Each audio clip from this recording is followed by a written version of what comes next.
नमस्कार, मी शामराव मोकाशी. आणि आता रिक्षा टॅक्सी चालवण्यासाठी महिलासुद्धा पुढे येत आहेत. महिलासुद्धा आता या व्यवसायात घुसलेल्या आहेत. महिलांना प्रोत्साहन देण्यासाठी शासनानं ई रिक्षांच्यासाठी जे परवाने दिले जाणार आहेत, आता त्यांची परवाना फीमध्ये महिलांना 100% सूट द्या.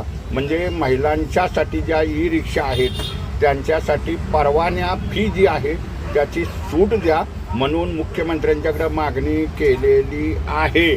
त्याच्यामुळं महिलांच्या ई रिक्षांना परवाना फी रीतसर कायद्यानुसार माफ होईल की शासनाला एखाद्या घटकासाठी किंवा प्रोत्साहन देण्यासाठी फी माफ करता येते. हा कायदाच आहे.